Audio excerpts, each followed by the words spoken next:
Alors, bonjour à tous, bienvenue sur l'EduLab TV pour un nouveau webinaire qui sera consacré aujourd'hui à Geniali. On est vraiment ravis de vous voir aussi nombreux, hein, sachez-le. C'est un webinaire vraiment particulier aujourd'hui parce qu'on n'attendait pas autant de monde, sachez-le. Donc, encore un grand merci de nous suivre. Alors, je me présente, je m'appelle Laurent Di Pasqua, je suis formateur numérique pour l'EduLab de Gosselies. Je suis également toujours enseignant et je serai votre animateur aujourd'hui. Alors, on va appeler tout de suite à notre intervenante sur scène. Bonjour Manuela, est-ce que tu m'entends? Oui, salut Laurent. Comment vas-tu Manuela? Bonjour à tout le monde. Alors, un tout petit point sur le sondage qu'on a lancé. Ça, je pense que ça va particulièrement t'intéresser pour voir à qui tu t'adresses. Ben oui. Alors, sache que tout d'abord, les personnes viennent principalement de France. Donc là, on a 52% des personnes qui se sont inscrites qui sont françaises. On dit bonjour à nos amis français. Alors ensuite, on a 40% de Belges, donc des personnes qui ont côtoyé. Bravo les Belges. Alors, on a quand même 5% de Canadiens. Hein, il faut bien l'observer. Donc, je pense on les salue, surtout que chez eux, on est probablement très tôt le matin. C'est ça, donc en fait, quand nous, on prend généralement l'apéro, eux, ils prennent le petit déjeuner avec le petit décalage qu'il y a certaines fois. Alors ensuite, on a également des pays qui viennent d'autres endroits en Europe. On a également des gens qui proviennent d'Amérique, mais autres que le Canada. On a 4 personnes également qui proviennent d'un pays africain et enfin une personne qui provient d'un pays asiatique. Autant te dire que le webinaire est international, Manuela. Bah, en fait, comme Geniali, parce qu'on se rend compte que les utilisateurs de Geniali, il y en a partout dans le monde. Hein. Ouais, effectivement. Est-ce que tu savais qu'il y a 1 million d'utilisateurs à travers 190 pays? Ah bah non, je l'ignorais. Alors, si on regarde aussi un petit peu les personnes que l'on a devant nous, on a principalement des enseignants du secondaire à 51%. On a des enseignants également du primaire, 21%. Alors, une plus petite partie d'enseignants du supérieur, 8%. On a des conseillers pédagogiques avec nous, des enseignants du maternel, 2%, mais elles sont quand même là. Et on a également des personnes autres qui ne se reprennent dans aucune des catégories.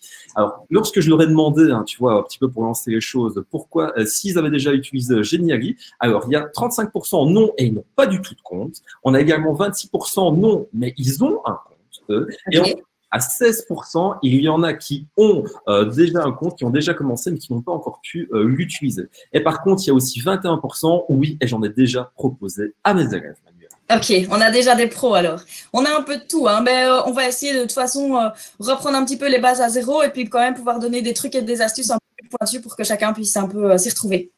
Ok, génial. Alors, Manuela, dis-moi, est-ce que tu as ici des chouettes choses à nous proposer? Je suis sûr et certain que la réponse est déjà oui. J'ai des chouettes choses. Et si ça te va, parce que je crois qu'on a un peu loupé cette étape-là, je vais juste prendre une seconde pour me présenter, parce qu'en fait, je sais pas si les gens savent bien, parce que voilà, on se côtoie régulièrement, mais peut-être tout le monde non. Et comme il y a énormément de gens, ben, je trouve que c'est vraiment chouette. Donc, je m'appelle Manuela Guisset. Je suis conseillère pédagogique dans l'enseignement supérieur dans une université ici en Belgique, pour tout ce qui est numérique particulièrement. Donc, mon but, c'est d'essayer d'accompagner les enseignants dans l'utilisation du numérique dans les séquences de cours et a fortiori d'évaluation. Et on sait que c'est prépondérant pour l'instant. Et alors, par ailleurs, ben, comme toi, je suis formatrice à l'EduLab à Gosselies pour tous les enseignants en règle générale, du maternel au secondaire en passant par le primaire, pour l'enseignement spécialisé, pour essayer de donner à chacun les outils nécessaires pour pouvoir intégrer le numérique dans leurs cours, essayer de viser la qualité des apprentissages, en essayant de motiver un petit peu les élèves. Et alors moi, mon petit coup de cœur particulièrement, c'est tout ce qui est lié à la gamification des apprentissages et notamment aux escape games. On va pouvoir avoir la chance d'en parler un tout petit peu à la fin de ce webinaire. Bon, mais je commence alors. Oui, en plus, j'étais super impoli, je ne te laisse même pas te présenter. C'est pas grave. Parmi nous, mais ce sera retenu sur ton salaire. Ça va, merci. Allez, je partage mon écran alors, comme ça, les gens peuvent suivre. Ça va? Ok.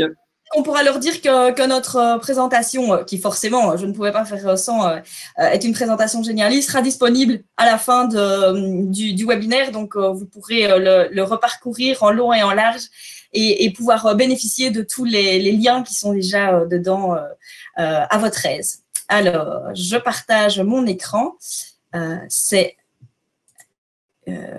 Voilà, je pense que c'est fait, si je m'abuse, super. Vous le voyez. et je vais aller me rendre sur cette présentation pour que on voit bien tout ça. Donc, on a une petite heure aujourd'hui pour voir un petit peu comment est-ce qu'on peut utiliser cet outil qui est Geniali de manière pédagogique pour justement faire en sorte que nos séquences de cours soient les plus motivantes possibles, les plus diversifiées possibles, et puis surtout que ça colle le mieux finalement à nos objectifs pédagogiques, parce que on le sait, pour toutes les outils pédagogiques numériques qu'on pourrait utiliser, et même tous les autres outils d'ailleurs de manière générale, l'intérêt c'est pas l'utilisation de l'outil, on n'utilise pas l'outil pour l'outil, mais on utilise l'outil parce que ça a un intérêt pour nos objectifs pédagogiques, et donc c'est important de pouvoir partir de ces objectifs pour créer notre séquence de cours, et je pense que Geniali peut certainement vous aider dans ces questions-là.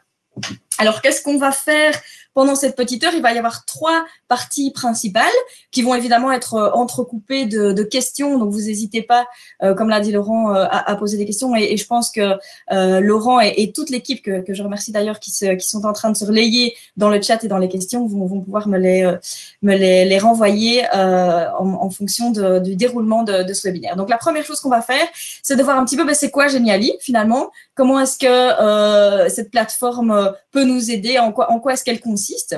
Ensuite, on va aller faire un petit tour sur Geniali directement. Je vais vous montrer comment fonctionne cette plateforme, comment est-ce qu'on s'y inscrit, qu'est-ce qu'on y trouve, quelles sont les fonctionnalités qui sont intéressantes.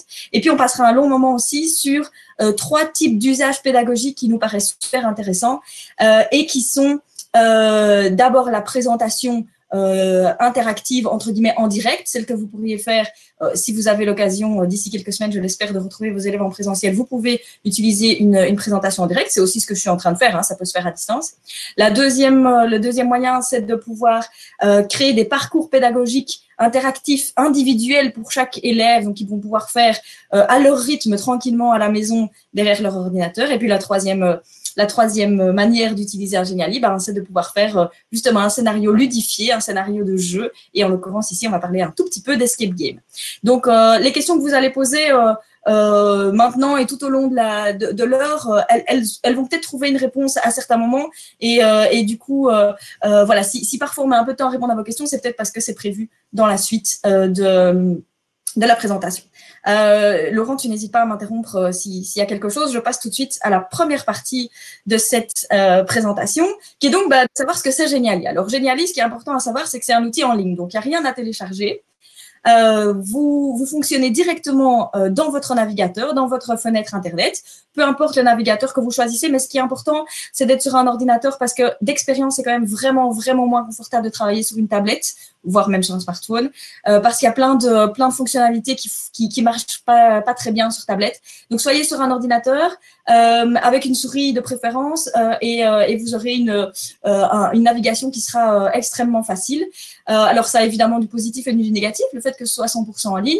Le positif, c'est que du coup, on peut y accéder, peu importe l'ordinateur avec lequel on travaille, on a toujours le même compte et nos mêmes Geniali qui nous attendent. On n'a rien à installer sur l'ordinateur, tout fonctionne directement en ligne. Par contre, du coup, quand on n'a pas de connexion, ça fonctionne pas. Donc ça, c'est quelque chose qui est important. On verra tout à l'heure aussi, je ferai la différence entre le plan gratuit et le plan éducation payant, qui est pas très cher, mais qui est quand même payant. Et on va voir que dans le plan gratuit, il n'y a pas moyen de travailler hors ligne. Donc ça, c'est quand même quelque chose qu'il faut savoir. C'est-à-dire que si vous voulez travailler ça, par exemple, dans votre école et que vous n'avez pas de connexion, ça va pas fonctionner. Sauf si vous avez le plan payant. Mais donc ça, c'est les avantages et les défauts, évidemment, du fait que ce soit un outil en ligne. Alors, le principe de Geniali, c'est d'essayer de rendre le contenu que vous voulez transmettre à vos élèves le plus interactif possible. Donc, en fait, c'est comme si vous aviez des slides de PowerPoint, sauf que ces slides, à n'importe quel endroit des slides, il peut y avoir de l'interaction, il peut y avoir des liens, il peut y avoir en fait une action qui va se passer dès que l'élève ou dès que vous allez cliquer sur quelque chose. Par exemple, ici, j'ai rajouté derrière ce petit bouton ici un lien et donc on va voir qu'il y a une certaine interactivité qui va se passer quand je clique sur ce lien. Ce qui n'est pas possible avec des slides classiques de PowerPoint parce que là, on est obligé de passer les slides les unes après les autres et de suivre le chemin linéaire qu'on avait imaginé dès le début. Geniali nous permet vraiment d'aller dans tous les sens, éventuellement même de s'adapter, et c'est ça qui est sympa, à ce qui se passe en classe. Si on donne un cours de maths et qu'il y a un élève qui nous parle du chapitre 2 alors qu'on pensait commencer par le chapitre 1, dans le Geniali, c'est pas un souci. On peut aller directement au chapitre 2, revenir au 1 après, sans devoir se perdre dans l'ensemble de ces slides. Alors, il y a énormément d'utilisations pédagogiques différentes. On va en voir 3. Mais si vous allez voir dans des groupes Facebook de Geniali ou même dans les inspirations de Geniali, vous allez voir qu'il y a une tonne d'utilisations différentes qui sont permises par ce principe en fait assez simple que propose Geniali. Donc, vous l'utilisez en présence ou à distance. Donc, vous pouvez avoir votre ordinateur en classe et passer sur votre Geniali comme vous le feriez avec une simple présentation. Mais vous pouvez aussi tout à fait envoyer le lien d'un Geniali à vos élèves ou l'intégrer grâce à un code que je vous montrerai tout à l'heure dans le site de votre école ou dans l'environnement numérique de travail de votre école, par exemple Moodle ou un Google Classroom ou que sais-je. Donc, ça, c'est tout à fait possible. Alors, le but, c'est que c'est très facile aussi de pouvoir intégrer plein de types de contenus différents. Vous pouvez mettre du texte, vous pouvez mettre des liens, vous pouvez mettre des vidéos, vous pouvez mettre du son, vous pouvez rajouter des jeux. En fait, tout ce qui est disponible sur Internet, vous avez la possibilité de l'intégrer dans votre Geniali. Et du coup, c'est un outil qui devient très, très polyvalent. Et dans quel but est-ce qu'on utilise ça? Eh ben, dans le but de coller le plus évidemment à nos objectifs pédagogiques, comme j'ai déjà dit, mais aussi pour motiver les élèves, notamment tout ce qui est gamification, puis pour changer un petit peu de ce qu'on fait d'habitude parce qu'on sait que c'est toujours sympa aussi. Alors, les caractéristiques principales de Geniali, elles sont là. Ce sont ces 4-là. C'est de l'interactivité, le fait de pouvoir cliquer à gauche ou à droite pour aller voir un petit peu ce qui se passe. C'est le storytelling, c'est le fait que vous allez pouvoir transformer votre cours en une histoire que vous racontez à vos étudiants ou à vos élèves. La gamification, évidemment, un point important de Geniali. J'ai été faire des petits tours du côté des Geniali d'inspiration qu'on trouve sur le site de Geniali. Et la grande majorité, c'est de la gamification, c'est des jeux, c'est des escape games, c'est des quiz, c'est des trucs comme ça. Donc, on voit que les profs sont très demandeurs de ce genre de dispositifs pédagogiques. Et puis, ce qui est intéressant aussi, c'est que, comme dans PowerPoint, d'ailleurs, on peut rajouter des petites animations qui donnent un peu de sens aussi, parfois, qui aident à comprendre certaines choses si elles sont utilisées avec modération, parce que parfois, trop d'animation tue l'animation. Alors, je vais vous montrer, peut-être pour être un petit peu dans le concret, 2-3 exemples de Geniali qui sont piochés au hasard, entre guillemets, ou des Geniali que j'aime bien. Alors, le premier, c'est un Geniali qui a pour but de présenter divers types de ressources à des enseignants. Ça a été fait par des conseillers pédagogiques. Et le but, c'est de faire en sorte que ces ressources ne se retrouvent pas sur une page, entre guillemets, avec tous les ressources les unes en dessous des autres et au final on ne sait pas que qui quoi on ne s'y retrouve pas. Ici c'est présenté de manière un petit peu sympa. On peut imaginer des rassemblements ici par exemple avec les couleurs et pour accéder aux ressources on n'a qu'à cliquer sur la petite case. Donc voilà, c'est une manière de présenter du contenu efficacement. Alors, un autre exemple de Geniali, c'est celui-ci. Pour ceux qui ne sont pas belges, je vous présente notre ami Benoît Poelvoort, qui est un acteur belge namurois assez connu par chez nous. Eh ben, ici, voilà, une façon de raconter une histoire, par exemple, sur une personne, eh ben, c'est de créer un Geniali à son sujet. Et donc, on peut se balader dans la vie de Benoît Poelvoort, choisir la facette de sa personnalité, entre guillemets, qui nous intéresse. Par exemple, moi, je suis intéressée par la manière dont il lit, parce qu'on sait que c'est quelqu'un qui adore la lecture. Et ben voilà, on peut avoir une histoire qui est racontée à propos de Benoît Poelvoort. Et en fait, c'est le lecteur qui va faire son propre chemin parmi tout ce que le créateur du Geniali a à proposer. Alors, au niveau de la gamification, je vous ai mis un petit exemple d'escape game. Alors, ici, c'est un escape game, entre guillemets, vraiment connu, puisque c'est Escape from Tortuga, qui est un escape game qui est notamment inspiré d'un très chouette escape game qui a été développé en France, qui s'appelle Survive on Mars, pour les profs de sciences et pas que, parce qu'il y a plein de compétences qui sont dans ces escape games. Donc voilà, il y a moyen de faire des trucs très très intéressants. On va encore voir d'autres exemples de Geniali par la suite, mais peut-être Laurent, ce serait un bon moment pour prendre quelques premières questions. Oui, bien sûr. Alors, voilà. Déjà, est-ce que tu savais que Benoît Poelvoort, il avait également, outre ici fait acteur, il a fait aussi, si je ne me trompe pas, agent des douanes dans une autre vie, dans un très chouette film. Je dis ça ici pour nos collaborateurs français. Alors, au niveau des questions, Manuela, il y a énormément question en fait qui porte sur l'interface de Geniali. Et sachez bien que tu vas t'y attarder dans le point 2. Si vous avez des questions un peu plus techniques, ne vous en faites pas. Vous allez très certainement y avoir réponse dans le point que Manuela va apporter juste après. Mais j'ai ici en fait une question peut-être d'Amandine puisqu'il y a à ta première explication. Donc Amandine en fait demande s'il y a moyen de construire en fait un Geniali de type jeu pour des élèves à distance en collaboration et qui nécessite un partage avec les élèves en regardant la main pour vérifier et pour corriger par exemple. Est-ce que c'est possible? Alors, oui, c'est tout à fait possible de faire des jeux. Le problème, entre guillemets, c'est que l'interface de Geniali elle-même ne permet pas un retour de la part de l'élève vers le prof. Donc, si tu veux, c'est le prof qui prépare quelque chose à destination de ses élèves. Les élèves interagissent, consomment, entre guillemets, finalement, le Geniali. Mais dans l'interface même de Geniali, il n'y a pas de possibilité de retour. Par contre, ce qu'on peut faire, c'est grâce à un code intégré, un code d'intégration que je vais vous montrer là tout de suite, c'est de venir intégrer n'importe quel outil qui permet d'avoir du retour. Et par exemple, un outil assez classique, c'est un Google Form, simplement. Donc, tu pourrais venir mettre un Google Form à la fin de ton Geniali pour que les élèves doivent venir mettre une réponse ou pondre un texte ou ce que tu veux. Et alors, toi, du coup, tu reçois l'information sur ton Google Form. Mais ça n'est pas quelque chose qui est intégré directement à Geniali. Ouais, donc c'est vraiment ici une sorte de petite pâte à modeler numérique que l'on peut un peu modeler par rapport à ses objectifs et à ses attentes. D'ailleurs, j'ajoute toujours un petit peu ici sur ce que tu dis pour bien prouver qu'en fait on en fait vraiment ce qu'on veut. Hein. Est-ce que tu savais que la RTBF, qui est un média belge ici pour ceux qui ne connaissent pas, utilise en fait Geniali pour présenter. J'ai découvert ça hier en préparant le webinaire justement. Ils en ont fait plusieurs, il y en a qui sont chouettes. J'en ai vu un notamment sur les questions de la guerre, etc. Il y a des trucs vraiment interactifs qui sont sympas. En fait, tout ça, c'est du storytelling et la RTBF, elle est assez forte là-dedans pour l'instant. Le but, c'est vraiment de pouvoir faire en sorte que les gens qui vont, les participants, les gens qui vont recevoir ce Geniali soient les acteurs finalement de leur propre apprentissage ou de leur propre trajectoire dans le Geniali. Et en fait, ce que les gens aiment surtout, parce qu'il y a plein de plateformes finalement qui donnent la possibilité de faire ça. Et les informaticiens, en fait, quand ils font du codage, c'est ce qu'ils font. Mais Geniali a l'avantage de le donner comme possibilité pour tout le monde, même pour les gens qui ont aucune connaissance, qui ont aucune. C'est vraiment accessible à tout le monde, quoi. Alors, encore une fois, je te l'ai dit, il y a beaucoup de questions qui porteront ici sur les interactions. Eh bien, on y va alors. Et je te propose peut-être de continuer, comme ça, toutes ces personnes vont peut-être avoir l'illumination que tu vas leur apporter si bien. Je vois que tu as des lunettes de soleil en plus. Donc ah bah, il fait beau ici en Belgique, hein, je ne sais pas chez vous, mais… Ok, eh ben, c'est parti. On est parti sur la partie concrète alors. Je relance mon partage et on est parti. Donc, hop. J'avais prévu de vous montrer ça donc concrètement ici dans ma deuxième slide en 3 parties. Donc, la première chose, c'est qu'on va voir un petit peu le tableau de bord de Geniali, c'est-à-dire la manière dont on peut interagir avec l'outil la première fois qu'on se connecte. Qu'est-ce qu'on voit dans ce tableau de bord, qu'est-ce qu'on a comme option, etc. La deuxième chose, c'est une fois qu'on crée un Geniali en particulier, qu'est-ce qui se passe dans cet éditeur, là où on peut éditer le Geniali.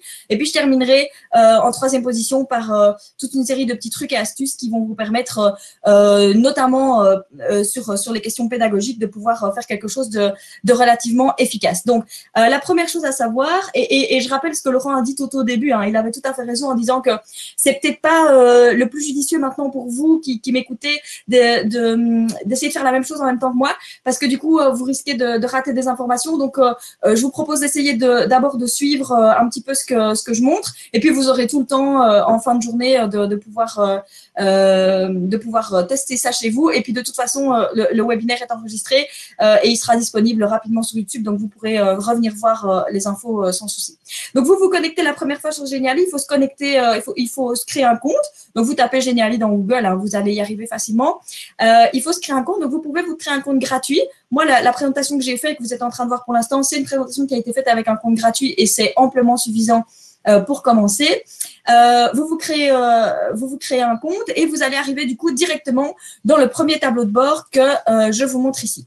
Donc voilà, j'espère, je vais vérifier que vous voyez toujours bien le tableau de bord. Voilà, vous le voyez. Donc ici, c'est le tableau de bord de mon Geniali. Alors vous voyez que j'en ai déjà pas mal. Hein. Vous, forcément, vous n'aurez rien ici à part la petite case blanche qui s'appelle créer un Geniali, puisque forcément, vous n'en avez pas encore fait. Donc ça, c'est c'est évident, vous n'aurez pas tous ces exemples. Mais vous avez quand même votre barre de menu ici au-dessus et une autre sur la gauche. Et puis, vous avez cette interface au centre. Alors, qu'est-ce que ça propose, tout ça? Eh ben, la première chose qu'il faut voir, c'est dans le menu de gauche, vous avez 4 options principales. L'option créer un Geniali, donc c'est là que tout commence, entre guillemets. Vous avez vos créations à vous, c'est là qu'on est pour l'instant. Vous voyez la petite barre blanche est là. C'est toutes les créations que moi j'ai faites. Ça n'est pas disponible dans les comptes gratuits. Par contre, vous avez la possibilité d'aller aussi chercher de l'inspiration ailleurs. Et donc là, vous avez toute une série de Geniali qui ont été partagés par des gens qui avaient envie de le partager. Donc, sachez que c'est pas parce que vous créez un Geniali avec un compte premium, avec un compte gratuit, qui va se retrouver ici. Hein. Ce sont des gens qui ont bien voulu partager leur Geniali. Qui le retrouvent ici.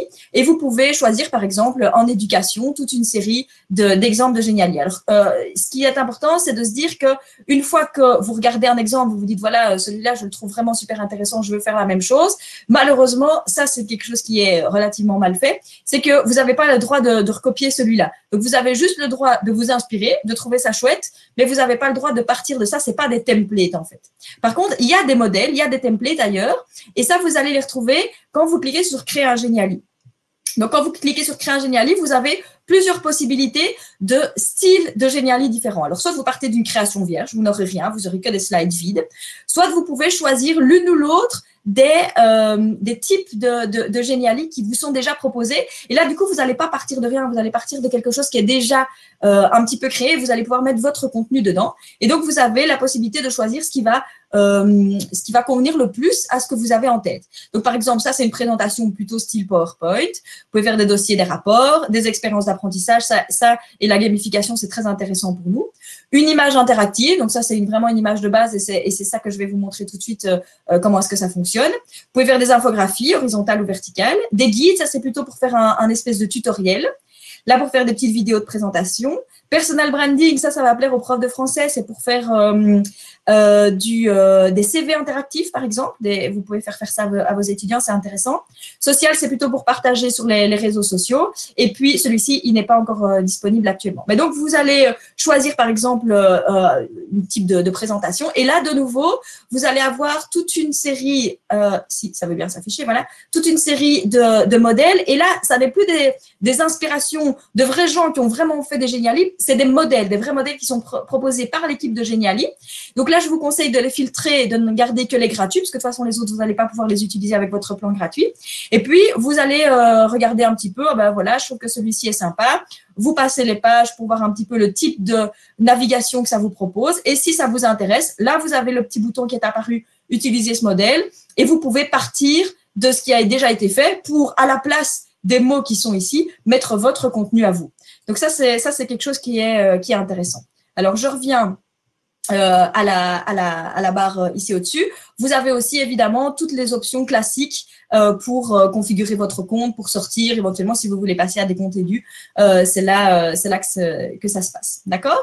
Alors, je vais vous montrer dans un deuxième temps comment est-ce qu'on fait du coup pour créer un Geniali soi-même. Alors, je vais vous montrer un Geniali entre guillemets de base où je vais mettre une image de base sur laquelle je vais mettre de l'interactivité. Et après, on va voir comment est-ce qu'on va pouvoir complexifier un petit peu ça pour en faire un vrai module d'auto-formation ou une vraie présentation.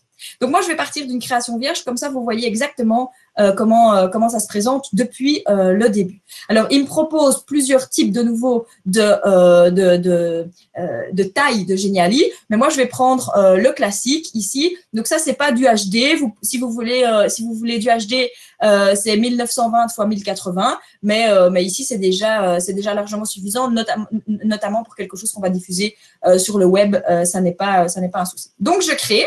Et là, ce qui est intéressant, c'est qu'on passe du tableau de bord à l'éditeur. Donc, on est vraiment dans une autre fenêtre. Là, on est dans l'éditeur. C'est vraiment l'endroit où on va pouvoir créer notre Geniali. Et on a du coup un nouveau menu qui est apparu. Et la première chose qu'on va faire, c'est de voir un petit peu qu'est-ce qu'il y a dans ce menu et dans ces menus et comment est-ce que ça va nous permettre de créer notre premier Geniali. Alors, vous avez de nouveau un menu en haut, plus avec tout ce qui est paramètres, et le menu sur la gauche, qui est le menu qui va vraiment nous permettre d'ajouter des choses directement sur nos slides. Alors, vous voyez qu'on a même ici sur le côté un endroit où on va retrouver les différents slides. C'est vraiment comme dans PowerPoint. Hein. Si vous avez l'habitude de faire des PowerPoint, vous avez aussi ce menu sur la gauche avec toutes vos slides qui permettent de voyager facilement de l'un à l'autre. Évidemment, ici, je n'ai encore qu'une seule slide qui est d'ailleurs vierge, donc je ne vois pas encore les autres, mais le jour où je commencerai à avoir de nouvelles slides, c'est ici que ça va apparaître. Alors, sur la gauche, vous avez la possibilité dans votre Geniali de rajouter du texte. Et donc, si vous cliquez sur le menu à gauche, vous avez toutes les options de cet onglet qui apparaissent. Alors, qu'est-ce que je peux rajouter comme titre, comme texte? Soit un grand titre, un moyen ou plutôt de l'écriture style paragraphe, des listes à puces, des listes numérotées. Et tout en dessous, j'ai déjà toute une série de types de textes déjà mis en forme pour moi. Et s'il y en a un que je trouve sympa, ben, je le prends, je le glisse ici avec ma souris, donc je clique dessus et je le glisse. Et puis, le texte, évidemment, ne me convient pas, c'est évidemment pas ce que je voulais. Donc, je double-clique dessus avec ma souris et je peux modifier, du coup, ce qui est écrit dedans. Donc, par exemple, présentation maths, imaginons. Je vais ouvrir un peu plus parce que je n'ai pas la place de tout voir. Celui-ci, en fait, je ne le voulais pas. Donc, je clique dessus et j'appuie sur mon clavier sur « Déliter ». Et je vais mettre ça en grand sur le devant. D'accord? Donc, ça, c'est une manière de rajouter du contenu, c'est de faire du texte. Alors, je vais changer pour pouvoir coller à mon exemple. Je vais mettre Europe. Et vous allez voir tout de suite pourquoi. Je vais mettre un peu sur le côté. Ça, c'est assez facile de pouvoir jouer un petit peu avec du graphisme, même si techniquement, on n'y connaît rien. Personnellement, moi, je ne suis pas du tout graphiste. La deuxième chose que je peux intégrer dans mon Geniali, à part du texte, c'est une image. Donc ça, c'est un peu la base. Geniali nous propose déjà toute une série d'images dans sa bibliothèque. Alors, soit vous allez dans la bibliothèque de Geniali, soit vous avez l'adresse web d'une image qui se trouve quelque part en ligne sur Internet, ce qui est tout à fait possible aussi. Soit vous allez dans les partenaires de Geniali, à savoir Pixabay ou Giphy.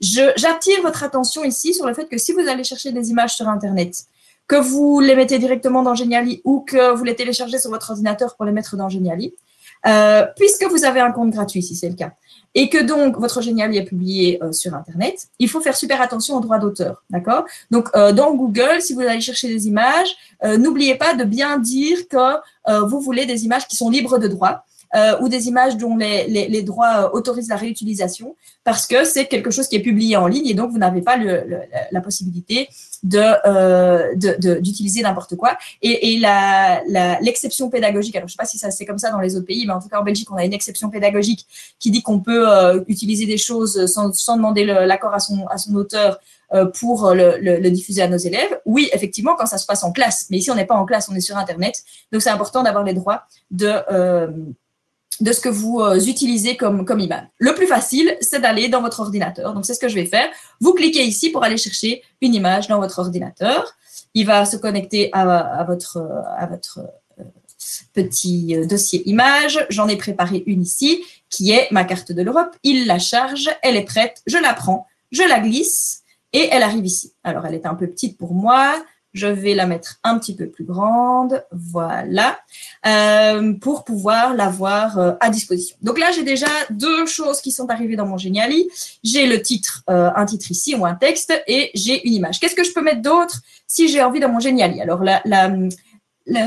l'icône suivante, pardon, c'est ressources. Dans les ressources, vous avez la possibilité de mettre des icônes, des petits pictogrammes. Il y en a plein des différents. Hein. S'il y en a un, voilà, par exemple, un petit pictogramme d'avion, c'est tout à fait d'à propos. Hop, on va l'agrandir un petit peu. C'est très joli. Voilà. Vous pouvez mettre d'autres types de ressources, par exemple des formes. Vous pourriez mettre des flèches. Vous pourriez mettre les illustrations, les scénarios que Geniali vous propose, ou même des silhouettes. Hein, voilà, pourquoi pas. Si j'ai envie d'aller mettre un petit bonhomme, je n'ai qu'à le prendre et aller le mettre directement dans mon Geniali. Il n'y a pas beaucoup de place. On va le mettre en Russie. Voilà. Hop. Ça, ce sont les ressources. Donc, ce sont vraiment des petites choses en plus que vous pourriez vouloir ajouter dans votre Geniali. Ça permet parfois de remplacer un mot par une image ou pour juste faire en sorte que ce soit plus interactif. Alors, en parlant d'interaction, ici, ce qui fait évidemment la spécificité de Genially, parce que jusqu'ici, on a fait des trucs qu'on pouvait faire sur Microsoft PowerPoint ou sur Slide, peu importe.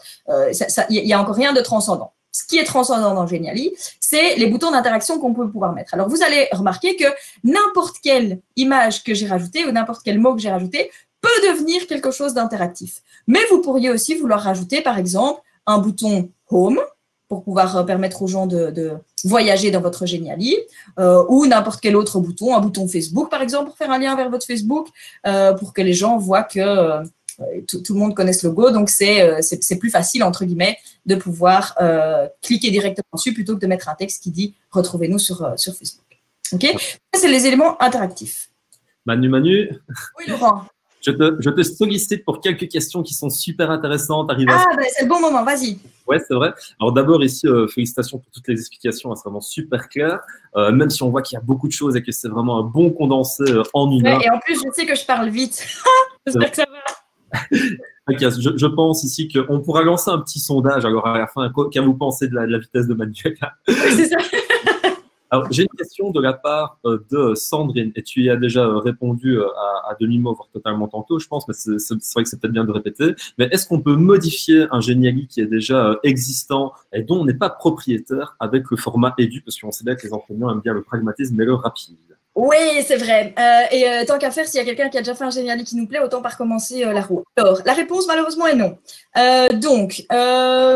Si la personne qui a créé… Enfin, non, c'est pas tout à fait non. Si la personne qui a créé le Genially a lui-même un format Edu, donc lui payer sa licence, il peut partager une copie de son Genially avec vous. Mais… si la personne qui a créé le Genially a une licence gratuite, il ne peut pas. Donc ça, c'est une différence entre le plan gratuit et le plan éducation. Ce qu'on peut faire quand on a le plan gratuit, c'est collaborer avec une autre personne sur le Genially. Par exemple, toi, Laurent, tu crées un Genially, on donne le même cours en classe, par exemple, et donc on voudrait travailler ensemble sur le Genially. Tu peux m'inviter comme collaborateur, je peux montrer tout de suite où ça se trouve. Tu peux m'inviter comme collaborateur et du coup, on va travailler à deux sur le même Genially. Voilà. Je vais reprendre. Hop, ça se trouve ici au-dessus, tu vois. Il a pris collaborateur. Donc, je clique dessus et je peux entrer ton adresse email pour que, évidemment, que tu aies un compte Genially. Et on va pouvoir travailler à deux sur mon Genially sur la carte de l'Europe, d'accord? Mais si tu fais une modification, ça fera la modification chez moi. On travaille vraiment sur le même Genially. Donc, si on a un compte gratuit, on ne peut faire que ça. Par contre, si on a un compte éducation, on va pouvoir faire une copie du Genially sur le compte de quelqu'un d'autre, d'accord? Et donc, du coup, chacun a son Genially de son côté, qui à la base sont les mêmes, mais si le prof A fait une modification de son côté, le prof B ne la voit pas et peut continuer avec son Genially, et du coup, on a vraiment deux Genially différents. Alors, évidemment, ça ne fait pas les affaires de ceux qui ont un compte gratuit, et donc, il y a une petite astuce qui est connue par la communauté, entre guillemets, Genially. J'espère que les gens de Genially ne m'écoutent pas trop, parce que je ne sais pas si c'est très légal ce que je vais vous dire, mais en tout cas, ça fonctionne bien. C'est de mettre l'autre personne qui voudrait une copie de votre Genially comme collaborateur. Et ensuite, il y a une astuce quand on va créer des nouvelles pages et tu me donnes l'occasion de le montrer. Je vais revenir aux éléments interactifs après. Comment est-ce qu'on crée des nouvelles pages? Donc ici, vous cliquez sur page tout en dessous. Pour l'instant, je n'en ai qu'une, qui est celle-là. Mais je pourrais vouloir ajouter des nouvelles pages. Et quand je veux ajouter une nouvelle page, il me demande évidemment quel type de page est-ce que je veux. Alors, je peux prendre un modèle de chez lui, mais il me donne aussi la possibilité d'aller choisir des pages dans mes créations. C'est-à-dire des Genially, en fait, que j'ai déjà fait. Par exemple, ici, le Genially que je vous ai présenté en début de webinaire. Et là, en fait, vous voyez que les Genially qui sont ceux que les gens vous ont partagés en collaboration, c'est ceux qui ont cette petite pastille verte, enfin turquoise. Ça, c'est ceux que vous avez proposés en collaboration, le rose. Et ça, c'est ceux que les gens ont partagés avec vous en collaboration. Et du coup, je peux quand même aller chercher des pages de ce Genially que les gens ont partagé avec moi. Et du coup, je peux tout sélectionner, hop, et ajouter toutes ces pages-là à mon Genially que je suis en train de faire. Alors, il y a quand même quelque chose qui est un peu, entre guillemets, embêtant, c'est que quand je copie-colle, entre guillemets, comme ça, des pages d'un Genially qui existe déjà, je copie tout ce qui se passe sur les pages et par contre, je ne copie pas les liens entre les pages. Donc ça, il va falloir tout refaire à la main. Mais bon, franchement, on a déjà fait une bonne partie du travail si les pages sont copiées. Donc voilà, ça c'est une manière, une petite astuce pour pouvoir quand même copier, sans collaborer, mais copier vraiment un Geniali chez soi quand on n'a pas de compte éducation. Alors, c'est vraiment génial parce que tu vois, quand on travaille dans le numérique comme ça, on est vraiment des bricoleurs et le tout, c'est astucieux. Et quand on est astucieux, on arrive toujours à trouver quelques petites subtilités qui apportent vraiment une plus-value et c'est ça qui est vraiment intéressant. Et c'est intéressant du coup de pouvoir partager ça avec la communauté. Ouais, vraiment. Alors, j'ai une question d'Émilie, juste là, qui nous demande si il est possible de créer un Geniali à partir d'une vidéo. Et son objectif, elle, ce serait de pouvoir créer des pauses dans la vidéo pour qu'il réponde à des questions à chaque pause. Dis-moi un petit peu. C'est une excellente question. Non. En fait, ce qui se passe, c'est que la vidéo que tu vas mettre sur ton Geniali, c'est pas une vidéo qui est hébergée sur Geniali. La vidéo que tu vas mettre sur Geniali, c'est une vidéo qui est hébergée sur YouTube. Et du coup, en fait, on n'a pas la possibilité de venir faire des pauses, entre guillemets. Par contre, alors ça fait pas les affaires de Geniali, mais c'est Émilie, c'est ça que tu disais, ce que je vais conseiller à Émilie, c'est d'utiliser un autre outil qui est vraiment très, très efficace pour faire exactement ça. C'est H5P. H5P.org, c'est un outil qui permet de faire aussi plein de modules interactifs, on va dire, d'apprentissage. Et il y en a une qui s'appelle Interactive Vidéo et qui permet exactement de faire ça, de faire des pauses dans la vidéo, poser une question et puis reprendre la vidéo. Ok. Voilà. Génial. Il y avait aussi Jonathan qui nous conseillait d'utiliser Edpuzzle. Oui, H5P Edpuzzle, c'est vraiment le même style. Exactement. Ouais. Alors, j'ai une question peut-être un tout petit peu plus pratique qui nous vient là, maintenant ici de Lucie, tant qu'on est dans les manipulations. Est-ce qu'on peut continuer à faire pivoter ou encore faire pivoter des objets une fois que le Geniali a été publié? Oui, sans souci. Donc, en fait, c'est ça qui est très intéressant. Je reviens sur ma… Si tu peux remettre ma slide en grand. Donc, en fait, ici en haut, à gauche, il est marqué « Sauvegarder ». Geniali enregistre automatiquement toutes les modifications que vous faites quasi à l'instant. Donc, si vous avez un bug de connexion ou si votre ordinateur plante ou Dieu sait quoi, si votre enfant tire la prise, il a déjà tout sauvegardé au moment où vous l'avez fait. Donc, ça, c'est quelque chose qui est très intéressant et c'est un des avantages de travailler en ligne, évidemment. Et du coup, ce qui est intéressant aussi par rapport à la question… Attends, je reviens sur le truc, voilà. C'est que, en fait, si on veut modifier le Geniali après qu'on ait déjà partagé le lien, en fait, il suffit de revenir dans l'éditeur, de modifier tout ce qu'on veut, tourner un objet, rajouter un texte, rajouter une page, Dieu sait quoi. Et en fait, le lien du Geniali reste le même. Donc, ça, c'est quelque chose qui est assez facile. On peut modifier tout ce qu'on veut. Le lien ne bouge pas. Les étudiants, les élèves peuvent garder exactement le même lien. Même une fois que c'est publié, on peut continuer à y travailler, on peut continuer à y toucher. Et on l'a vu encore ces derniers temps. Nous, ici à l'université, on a fait des Geniali pour proposer aux profs des modalités de travail, d'enseignement à distance, d'évaluation, etc. Évidemment, on n'avait pas toutes les infos du premier coup. Donc, on a publié notre Geniali à la base, et puis après on est venu modifier, ajouter des informations supplémentaires et ça n'a posé aucun souci. Ok, génial, merci Emmanuel. En plus, tu cites des chouettes exemples que tu es en train toi-même de vivre. Oui, je suis une utilisatrice aussi. Et c'est ça qui est vraiment intéressant. Et dans cette optique aussi de cours à distance, c'est un outil en plus qu'on peut utiliser. Alors, j'ai encore une petite question ici précise sur les fonctionnalités. Et puis après, on va passer à la suite parce qu'il y a aussi beaucoup d'interrogations sur les types de comptes. Dernière question de Béatrice pour ce point. Est-ce qu'on peut enregistrer un son et le lier à une icône, par exemple, une icône son? Je pense notamment à l'icône son. Oui, c'est ça, tout à fait. Ah ben, écoute, je reprends l'explication là où j'étais parce que c'était une des choses que j'allais proposer juste après. Donc, on en était aux éléments interactifs ici. Donc, on peut rajouter des petits boutons supplémentaires. Mais nous, ce qui nous intéresse surtout, c'est quand on descend tout en bas, c'est ce qui s'appelle la zone invisible. Donc, c'est un petit carré qu'on va pouvoir prendre, comme les autres petites ressources qu'on avait avant. Je prends le carré et je le déplace à un endroit de mon Geniali. Par exemple, ça pourrait être sur le texte, sur mon avion, ou ici, en l'occurrence, sur ma carte. Et je vais le mettre à la bonne taille, par exemple. Je vais le mettre sur l'Espagne. Alors, malheureusement, ce ne sont que des carrés.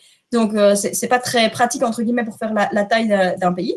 Mais voilà, c'est l'Espagne. Alors, c'est ici qu'on en arrive au cœur de Geniali. Quelle est la plus-value de cette interaction? En fait, ce que Geniali va me demander maintenant, c'est OK, c'est très bien, on a une slide avec une carte de l'Europe, on a des petits mots, on a des petits logos, c'est très bien, mais qu'est-ce que vous voulez faire quand les gens vont cliquer sur l'Espagne, par exemple? Ben, je vais leur dire, en appuyant sur la petite main là qui est comme en train de cliquer, ça c'est le bouton interactivité, je vais leur dire quand les gens cliquent sur Espagne, qu'est-ce qui va se passer? Soit je veux voir une petite étiquette, c'est-à-dire une petite bulle qui va s'ouvrir dès que je passe ma souris sur l'Espagne. Soit je peux vouloir une fenêtre, c'est-à-dire une plus grosse bulle qui va s'ouvrir quand je clique sur l'Espagne. Soit aller à la page, ça veut dire aller à une autre page de mon Geniali. Évidemment, ici, comme je n'en ai pas, c'est grisé. Soit un lien, c'est-à-dire aller vers une page extérieure. Donc, moi, ce que je pourrais vouloir, c'est par exemple, quand je passe ma souris sur l'Espagne, il y a une petite bulle qui dit « ceci est l'Espagne ». Ou une fenêtre qui donnerait une explication sur l'Espagne. Ou un lien vers la page Wikipédia de l'Espagne, par exemple. OK? Alors, on va faire un petit test. Je veux une étiquette et je veux qu'on mette « ceci est l'Espagne ». Il faut toujours bien cliquer sur « sauvegarder », hein, n'oubliez pas. Je sauvegarde. Et alors, au-dessus ici, dans le menu, vous avez le petit œil prévisualisé. Vous cliquez sur le petit œil. Évidemment, il faut que je donne un nom à mon Geniali. Je sauvegarde. Du coup, je peux prévisualiser ce que les gens vont voir. Alors, effectivement, je vois mon titre, etc. Et quand je passe ma souris sur l'Espagne, ceci est l'Espagne. Ça, c'est le premier type d'interactivité. C'est la petite bulle qui s'ouvre et qui nous donne une information sans même qu'on clique, uniquement en passant sa souris. D'accord? Alors, je reclique sur « Éditer ». Je vais mettre maintenant une deuxième zone sur l'Allemagne. Au hasard, hein. Hop. Voilà. Je reclique sur la petite main et là, je ne vais plus mettre une étiquette, mais une fenêtre, donc un peu plus grand. Et ici, je vais mettre en Allemagne. Alors, on va bien être dans les clichés. Hein. J'espère qu'on n'a pas d'allemand. On mange des saucisses. Voilà. On servirait pour le cours sur les stéréotypes et les préjugés que je donne en sciences sociales avec Tracasse. Voilà, ça c'est très bien. Tu pourras leur montrer mon Geniali. Je prévisualise en cliquant sur le petit œil ici au-dessus. Et l'Espagne, c'est toujours l'Espagne. L'Allemagne, il ne se passe rien évidemment quand je passe ma souris, mais on voit par contre que le type de souris change, hein, vous voyez. Et quand je clique dessus, j'ai ma petite bulle. En Allemagne, on mange des saucisses. On est tous contents de savoir qu'en Allemagne, on mange des saucisses. Et vous pouvez mettre comme ça plein d'informations à gauche et à droite. Vous aurez pu imaginer, par exemple, pour les petits de maternelle, une image des animaux de la ferme. Et quand les enfants passent leur souris ou cliquent sur un animal, eh bien, vous avez une information sur cet animal. Alors, ce qui est intéressant, c'est que dans cette étiquette qu'on a mis là tout à l'heure, pardon, dans cette fenêtre, dans l'étiquette aussi d'ailleurs, j'ai mis un bête, entre guillemets, un bête texte. Mais il y a plein d'autres choses qu'on peut mettre dans cette étiquette et c'est là que ça va intéresser plusieurs d'entre vous, à mon avis, et notamment les profs de maternelle. C'est qu'on peut mettre une image.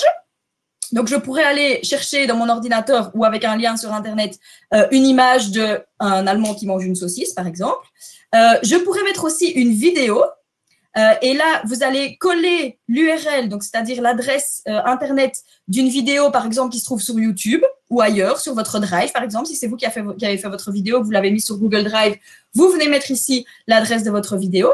Et ce qui est intéressant, c'est que, comme tout à l'heure, quand je vous ai montré dans ma présentation Geniali, je vous ai montré en cliquant sur les petites icônes des exemples de Geniali.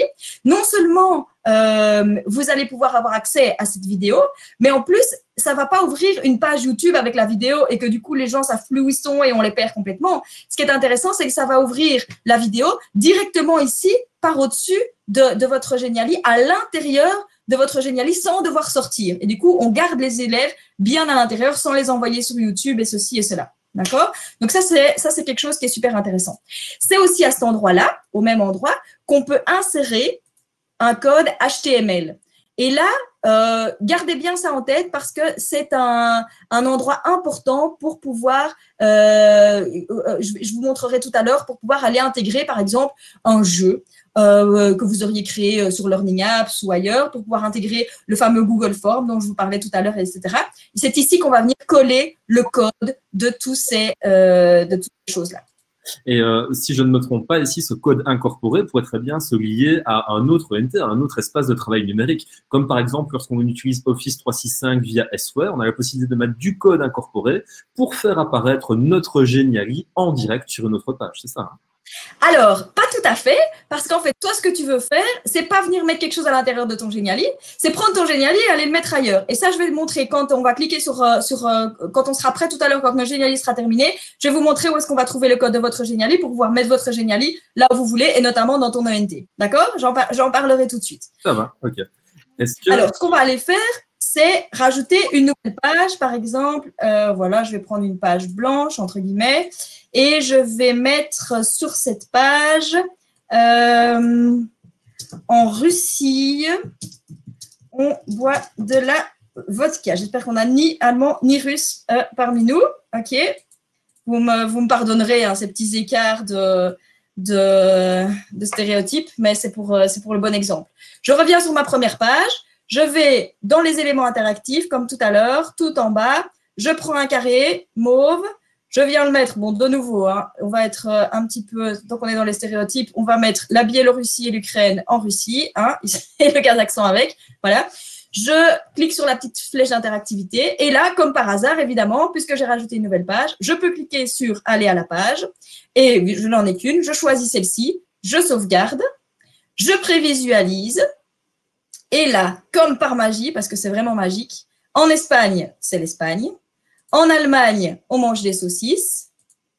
Et en Russie, on boit de la vodka. Voilà, c'est pas beau ça?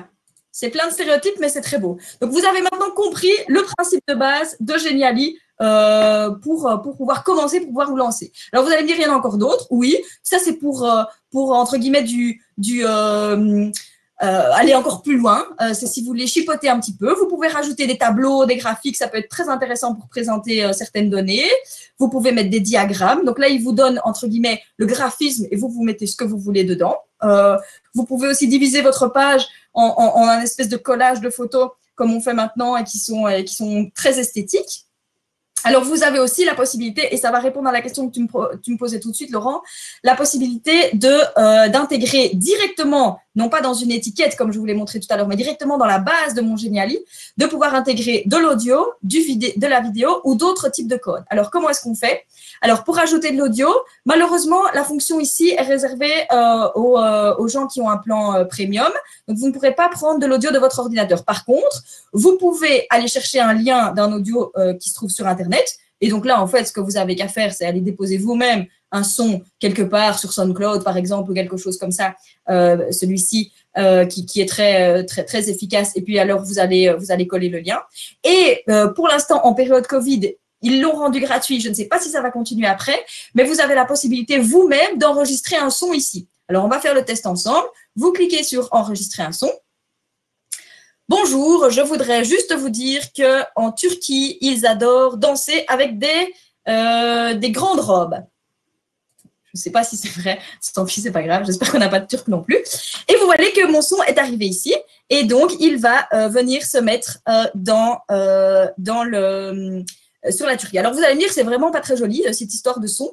Alors ce que vous pouvez faire du coup, c'est d'aller voir dans les petits paramètres du Geniali, enfin de ce son en particulier, pour aller changer un petit peu la manière dont ça se passe. Et alors, ce que je vous propose, et tout à l'heure, la personne qui a posé la question, Laurent, l'a très bien dit, c'est d'aller chercher un élément ou une ressource qui nous montrerait un play comme on a l'habitude d'en avoir, par exemple ceci, tu vois, ou un son, celui-ci, c'est encore mieux, sinon les gens vont avoir l'impression que c'est une vidéo. Donc, je prends le play, je le mets sur la Turquie. Et alors, ce que je vais faire, en fait, c'est que je vais prendre ça et je vais aller complètement le mettre en transparence 0. Tu vois? Hop, si je fais ça, on ne va plus le voir. Il a disparu, tu vois? Et du coup, en fait, ce que je vais faire, c'est que je vais le rapetisser. Je vais venir le cacher derrière ici. Et du coup, quand les gens, celui-là, je vais le mettre devant, ranger devant. Quand les gens vont cliquer sur le son, ils vont avoir l'impression, non, je vais le mettre derrière, pardon. Ils vont avoir l'impression de cliquer sur ma petite icône pour lancer un son. Et en fait, qu'est-ce qu'ils vont faire? Ils vont cliquer sur cette icône que j'ai cachée devant et qui est l'icône de mon son. Tu comprends? Et du coup, ça va lancer le son que je viens d'enregistrer. C'est vraiment top parce qu'on voit ici qu'il faut, tu vois, un petit peu encore être ingénieux vis-à-vis de tout ça. Et oui. En fait, on détourne un peu le bazar pour pouvoir avoir les fonctionnalités payantes avec le compte gratuit. Alors, j'ai une toute petite question, hein, tu vois, en fait, c'est même pas une question, mais c'est, je pense, une belle possibilité pour faire la transition, justement, entre les belles fonctionnalités que tu nous as montrées et les différents types de comptes. Est-ce que tu peux, par hasard, ici, faire une petite explication, une distinction sur les différents types de comptes qui sont accessibles? Parce qu'on avait pas mal aussi de questions à ce niveau-là aussi dans le chat. Ça va. Eh ben, je reviens à ça après et je reprends ma présentation parce que justement, j'avais fait, tu vois, un petit lien sur toutes mes pages vers cette slide, comme parce que je savais que ça allait arriver à un moment ou à un autre. Et du coup, comme c'est un Genially et qu'on peut faire des choses interactives, je l'avais mis sur toutes mes slides en disant le jour où j'en ai besoin, j'ai qu'à cliquer dessus. Voilà la différence entre le plan éducation et le plan gratuit. Donc, le plan gratuit, vous l'utilisez en ligne uniquement. Vous n'avez pas la possibilité de télécharger votre Genially et il faut avoir une connexion pour pouvoir créer votre Genially et utiliser votre Genially. C'est un Genially par défaut public. Donc, attention aux droits d'auteur. C'est un Genially qui est hébergé en ligne. Alors, vous avez la possibilité, évidemment, de rendre les choses un peu plus privées, mais elles restent publiées en ligne. Et par contre, ne vous dites pas que tout le monde va pouvoir y accéder, entre guillemets, parce qu'il va falloir que les gens aient le lien pour y accéder. Donc, c'est pas parce qu'il il est public qu'il est disponible pour tout le monde sur la page de Genially que tout le monde va pouvoir y arriver, d'accord? Il va falloir que les gens tombent sur le lien. Mais si les gens, d'une manière ou d'une autre, tombent sur le lien, ou en faisant des recherches spécialisées sur Google, ils vont pouvoir potentiellement y arriver, donc sachez-le. On a la possibilité, comme je te l'ai dit tout à l'heure, de collaborer dans un Genially, donc être à plusieurs comptes qui travaillent sur le même Genially. Attention, on peut collaborer évidemment sur un Genially. Par exemple, toi, Laurent, si tu me partages un Genially, on va pouvoir travailler sur le même Genially, mais pas en même temps. Donc, il va falloir que tu te déconnectes du Genially pour que moi, je puisse travailler dessus. Et alors, si vous voulez avoir chacun votre copie, je vous ai montré tout à l'heure la petite astuce pour aller copier des dias, mais du coup, vous ne copiez pas les interactions, donc il va falloir les remettre à la main. C'est un moindre mal, mais il faut le savoir. Alors, vous avez accès à une bibliothèque de base d'images qui est déjà très, très intéressante, qui n'est pas tout à fait complète, mais qui est très intéressante. Vous avez la possibilité depuis peu de donner la permission à vos élèves de bouger des objets eux-mêmes sur le Genially. Je vais vous montrer tout de suite comment on fait. Ils ont aussi la possibilité de dessiner sur le Genially, mais ça ne s'enregistre pas, donc c'est entre guillemets que pour eux-mêmes. Alors, quel intérêt, vous allez me dire, par exemple, pour un prof de maths qui voudrait faire dessiner des triangles ou des, je ne sais quoi, à ses étudiants, ils ont la possibilité de le faire directement sur le Genially ou relier ceci ou cela. Mais par contre, ça ne s'enregistre pas et vous n'avez pas de retour de ce que vos élèves ont fait sur le Genially. Vous avez, comme je vous ai dit, la possibilité d'insérer un son, mais pas depuis votre ordinateur. Ça, je viens de vous le montrer à l'instant. Qu'est-ce qui est possible du coup dans le plan éducation? Possibilité de télécharger et d'utiliser son Genially en ligne de deux manières. Soit vous téléchargez un PDF, mais c'est un peu bête parce que du coup, vous perdez toutes les interactions et tous les liens. C'est qu'un PDF complètement statique, entre guillemets. Par contre, vous avez la possibilité de télécharger en ce qu'on appelle en HTML. Et du coup, là, il télécharge sur votre ordinateur toutes les slides et toutes les interactions. Et du coup, même si vous êtes hors connexion, vous double-cliquez sur le Genially et il va s'ouvrir dans une page de votre navigateur, mais qui n'a pas besoin d'une connexion Internet pour fonctionner. Donc ça va fonctionner nickel. Vous avez la possibilité de mettre votre Genially en privé, donc personne ne peut y avoir accès, sauf les personnes à qui vous donnez l'autorisation. Vous pouvez même mettre un mot de passe sur votre Genially. Ça peut être intéressant pour les gens qui font des escabiers. Vous avez la possibilité de créer votre Genially à partir d'un PowerPoint que vous aviez déjà par ailleurs. Imaginons que vous vouliez passer votre cours sur Genially, mais que vous aviez déjà tout un PowerPoint de fait. Vous ne voulez pas repartir à zéro, vous pouvez le faire à partir du compte éducation. Ça, c'est intéressant aussi. Vous avez plus de bibliothèques d'images, de modèles, etc., etc.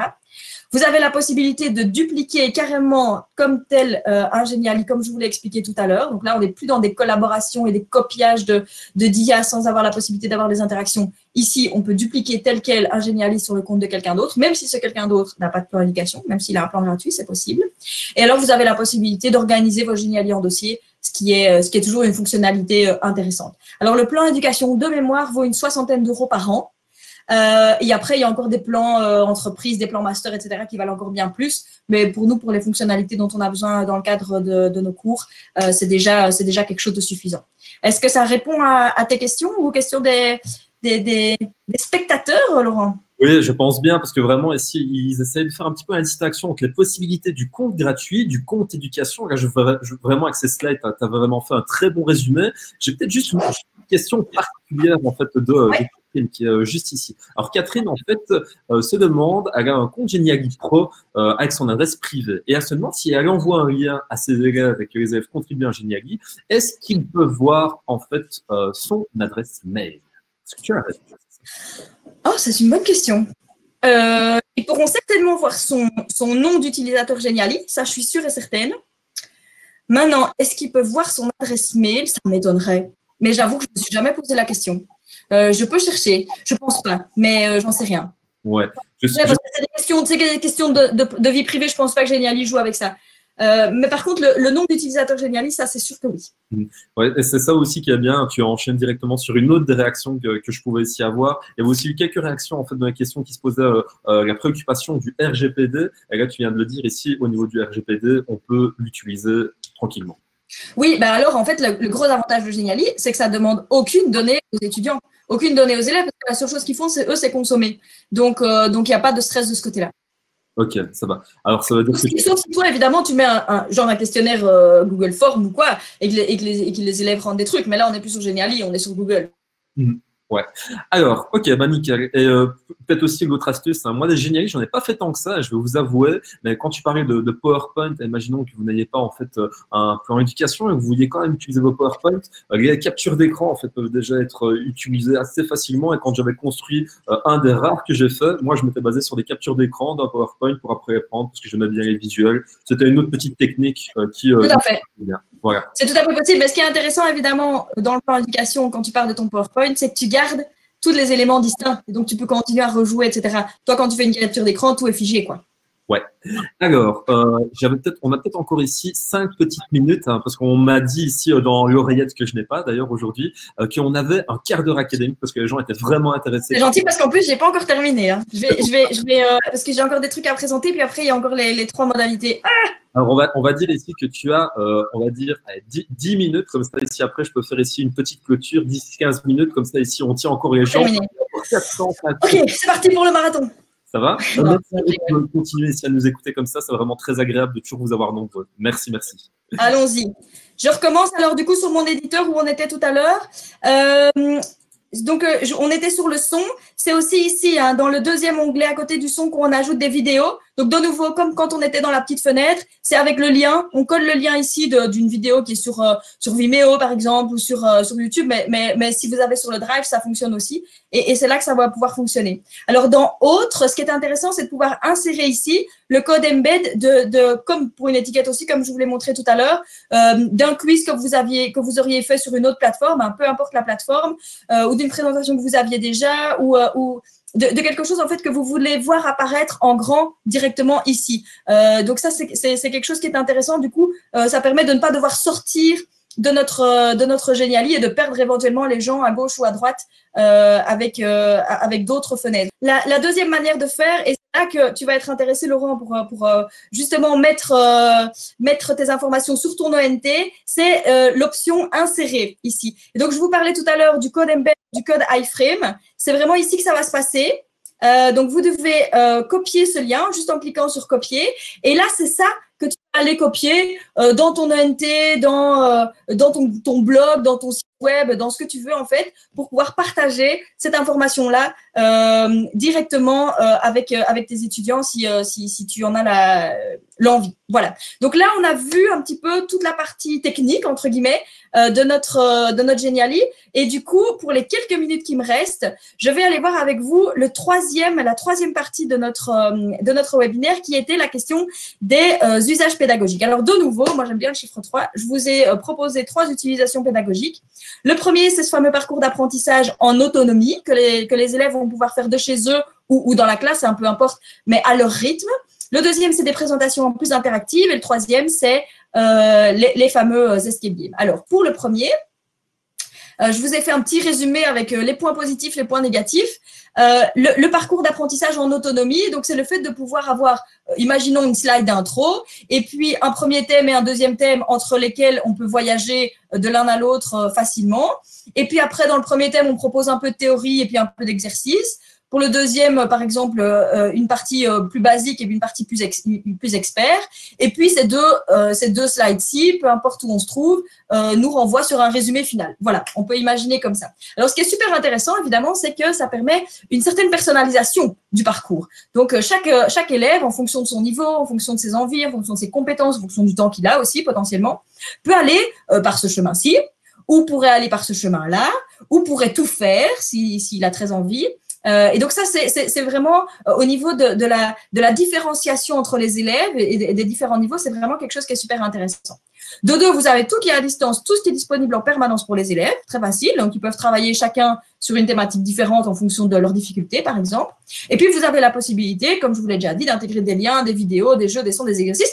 même pas forcément que vous avez fait vous-même, des choses que d'autres personnes potentiellement ont fait. Okay, alors, le côté négatif, évidemment, c'est que tout ça est uniquement en ligne, donc il faut une connexion dans la classe, que vous avez toujours ce petit logo Geniali en bas à droite, dans la version gratuite en tout cas, et que vous n'avez pas de feedback direct de ce que vos élèves font, comme vous pourriez avoir sur votre ONT, si vous avez Moodle, si vous avez un autre ONT, vous avez un feedback de ce que les élèves font, ici pas. C'est eux qui consomment, entre guillemets, tout seul en ligne.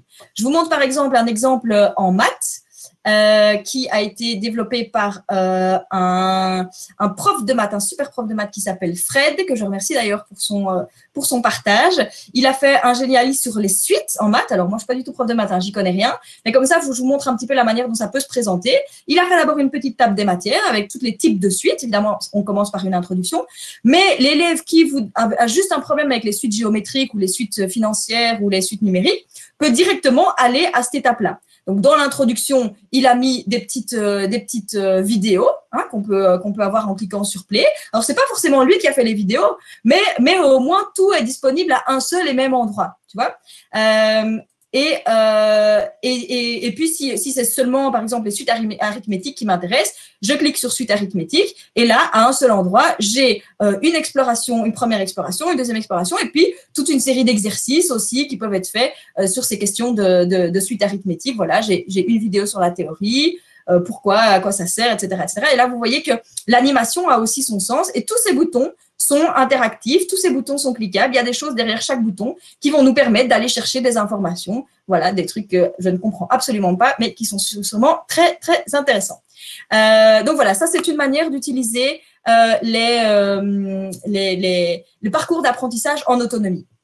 Alors, la deuxième manière de faire, c'est de pouvoir faire des présentations interactives. Donc là, c'est vous qui êtes, entre guillemets, maître de la présentation. C'est ce que je suis en train de faire aujourd'hui avec vous et qui va vous permettre d'être le plus interactif possible et donc de vous calquer le plus possible aux questions que les gens vous posent. Par exemple, tu viens de me poser une question sur la différence entre le plan édu et le plan gratuit. Eh ben, j'avais un petit lien justement dans la slide où j'étais à propos de cette différence. Et donc, peu importe où je suis dans ma présentation, j'ai la possibilité d'aller sur cette slide. Alors, les avantages, c'est de pouvoir s'adapter, comme je viens de vous le dire, aux questions de l'auditoire, créer une formation qui est non linéaire. On n'est pas obligé de suivre un fil qui a été préprogrammé.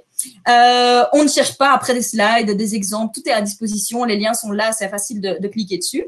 Et potentiellement, avant, pendant ou après le cours, vous avez la possibilité, évidemment, de donner le lien à vos élèves, à vos étudiants ou aux personnes qui vous suivent pour qu'ils puissent refaire le chemin en autonomie s'ils le souhaitent.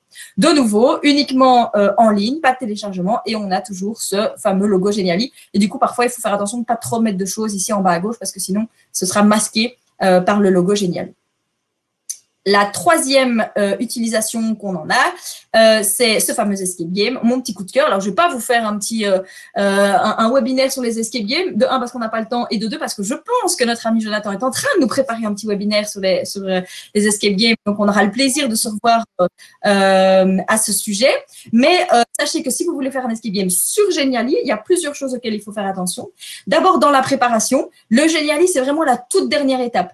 Je vous l'ai dit tout au début et je le rappelle maintenant, on n'utilise pas un outil parce qu'on a envie d'utiliser un outil ou parce qu'il y a un effet waouh, parce qu'on trouve que c'est vraiment un chouette truc. On utilise un outil parce qu'il y a un intérêt pédagogique. Donc d'abord, on met à plat nos objectifs pédagogiques, l'objectif général et tous les objectifs opérationnels. Ensuite, on construit le scénario de son jeu. On transforme les objectifs qu'on avait ici en énigmes. Ensuite, on crée un organigramme, alors sur papier, sur carte mentale, sur carte conceptuelle, sur ce que vous voulez. Et seulement ensuite, quand on a tout ça, on réalise le Geniali. Pourquoi? Parce que ça va être beaucoup plus simple de réaliser votre Geniali et de surtout pas vous tromper dans tous les liens que vous devez faire parce que casser un lien, c'est l'enfer. Une fois que tout est déjà bien prévu dans votre tête. Alors, quelques trucs et astuces.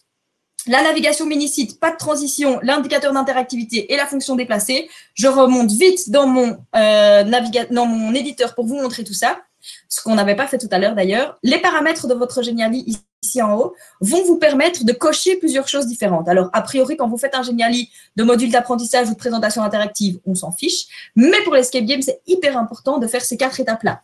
1, on enlève l'indicateur d'interactivité. Parce que l'indicateur d'interactivité, c'est un petit bouton comme ça qui se trouve systématiquement en haut à droite de chaque Geniali. Et quand les gens cliquent dessus, ils voient toutes les zones cliquables. Quand on cache des indices dans un Geniali, on n'a évidemment pas envie que les gens voient où sont les zones cliquables. Ça, c'est évidemment super important. Deuxièmement, c'est le glisser d'éléments. C'est-à-dire, si vous l'activez, que les gens vont pouvoir prendre un élément et le glisser, éventuellement pour que vous puissiez aller cacher un indice en dessous d'un autre élément. Mais ça veut dire que tout le reste, il va falloir figer. Donc, ce que je vous propose de faire, une fois que vous avez terminé votre page, vous sélectionnez tout, vous mettez un petit cadenas sur tout pour dire rien ne bouge, et puis vous désélectionnez certains objets qui, eux, peuvent bouger pour que les gens puissent aller fouiller en dessous. D'accord? Alors, la deuxième et la troisième chose à faire, c'est d'aller voir dans les transitions. Et là, vous cliquez sur le petit bouton ici en dessous qui s'appelle navigation. Et vous devez enlever le mode standard qui, en fait, met des petites flèches à gauche et à droite de votre Genially. Et donc, les élèves savent passer facilement d'une slide à l'autre et ça, on ne le veut pas. Vous le passez en microsite. Et donc, ils ne peuvent que cliquer sur les liens que vous avez faits dans le Genially pour pouvoir arriver aux énigmes suivantes. Ça, c'est une première chose.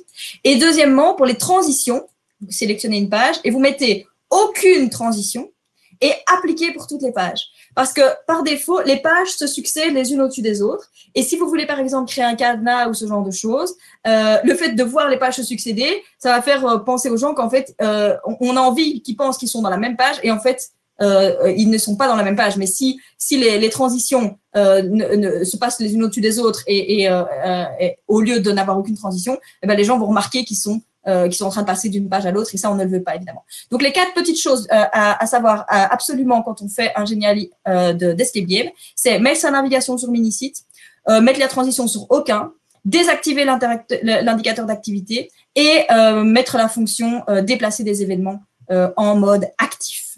Voilà. Et là, vous avez aussi, quand vous reviendrez sur ma présentation, un très chouette escape game que je vous invite à faire. C'est niveau primaire, donc tout le monde est capable à propos d'Halloween et il est très sympa pour voir tout ce qu'il y a moyen de faire avec des rébus, avec des learning apps, avec tout ce que vous voulez au sujet des escape games sur Genially. Voilà, Laurent, j'ai fini le marathon, c'est à toi.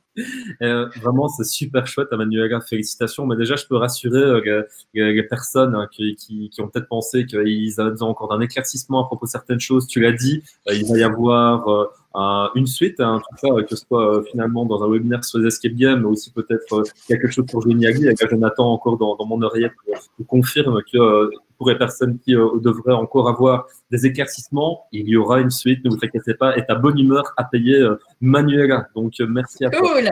Alors, moi, je suis vraiment ici content aussi de t'avoir écouté, parce que même si je suis pas un grand utilisateur, ce que j'ai pu vraiment noter, dis-moi si je me trompe, c'est en résumé l'intuitivité, vraiment la créativité et la simplicité avec laquelle on peut l'utiliser. Et je trouve que c'est vraiment quelque chose de… Ouais, et simplicité, et en même temps, il y a moyen d'aller vachement dans les détails pour créer des choses très, très personnalisées. Donc, pour les débutants, vous pouvez faire un truc vraiment facile, mais ceux qui ont envie de creuser un peu, il y a du potentiel quand même.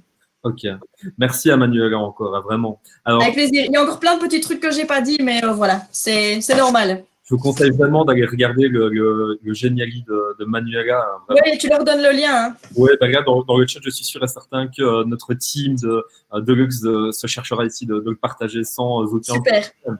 Alors, moi, je vais vous faire ici quelques petites communications d'usage pour clôturer ce super webinaire avec notre super intervenante qu'on a eue. C'est vraiment encore un plaisir pour nous. Hein. On est vraiment de bonne humeur que tout soit bien passé comme ça. N'oubliez pas d'aller vous abonner à la chaîne YouTube de l'EduLab TV. Hein. Chaque jour, il y a du contenu supplémentaire. Notre équipe de formateurs s'attelle pour faire des vidéos tutos qui sont chouettes pour vous, mais on poste également, et ça c'est important, les replays des webinaires. Donc si à un moment vous voulez consulter les replays et que vous n'avez pas eu l'occasion aussi de le regarder par après, ou vous connaissez quelqu'un qui aurait été intéressé, dès demain il sera disponible sur cette chaîne YouTube. Alors on poste aussi également généralement des témoignages faits par des enseignants de terrain qui donnent leur avis sur les utilisations pédagogiques, et donc pour ça n'hésitez pas à aller voir également. Donc ça c'est la première chose que je vais vous dire. Alors, n'oubliez pas également, si vous aimez bien tout le contenu qu'on essaie de développer pour vous, d'aller compléter les fiches FSE qui nous permettent d'être subsidiés par ce beau projet européen. Et voilà, encore un grand merci à vous pour nous avoir suivis à ce niveau-là.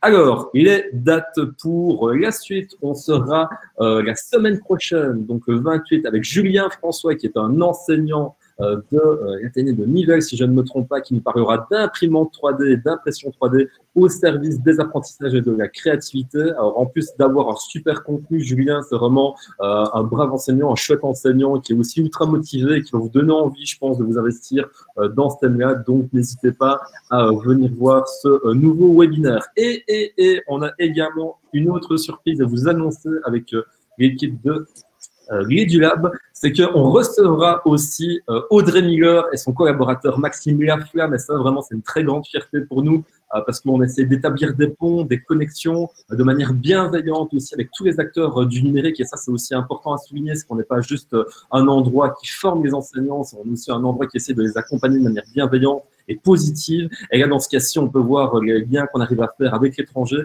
Et dans ce cas-ci, on recevra Audrey et Maxime qui nous parleront de la réalité éducative au Québec et de l'intégration du numérique dans leurs écoles. Et on se fait déjà un plaisir de les accueillir. Et donc, un grand merci à vous, peut-être, ici, pour nous suivre. Comme on sait bien qu'on a des amis canadiens, mais pour les amis européens, ce sera aussi une belle occasion d'entendre ce qui se passe ailleurs pour confronter les points de vue. Voilà. Manuela, je ne sais pas ce que tu en penses, mais moi, je suis super content que ce webinaire se soit bien passé. Mais ouais, on a eu un petit stud de connexion, mais à part ça, c'était top. J'espère surtout moi, que ça aura pu être utile pour les gens, qu'ils auront pu avoir un petit aperçu de tout ce qu'il y a comme possibilité. Hein. Il y a encore plein de choses que vous pouvez découvrir, mais en vrai, le mieux pour découvrir tout ça, c'est d'aller tester, de chipoter, d'avoir peut-être un projet en tête, sans trop se prendre la tête, mais un projet de base. Et puis de tester, quoi, d'y aller, de faire tester aussi par des Kobe bienveillants dans votre entourage qui vont pouvoir aller tester les liens parce que vous allez certainement oublier un lien de retour ou quelque chose au début, mais vous allez prendre beaucoup de plaisir si vous avez le temps, si vous trouvez le temps en cette période parfois chargée pour certains d'entre nous. Ça permet des heures de plaisir, ça promet des heures de plaisir. Merci à Manuela pour ce beau mot de la fin. Et merci à toi pour le soutien. Et encore un grand merci aussi. Je crois qu'ils étaient 4 ou 5 ou 6 dans le chat à modérer toutes vos questions et tout ça. C'est vraiment top de pouvoir compter sur eux. Merci les gars. C'était vraiment un travail d'équipe. Et à tous les participants qui sont restés encore jusque maintenant, on vous souhaite une bonne fin de journée, qu'il soit le matin, qu'il soit l'après-midi. On vous dit vraiment à bientôt. Et toute l'équipe de l'EduLab vous dit un grand merci et à la prochaine. Ça va? Bon week-end, au revoir. Au revoir.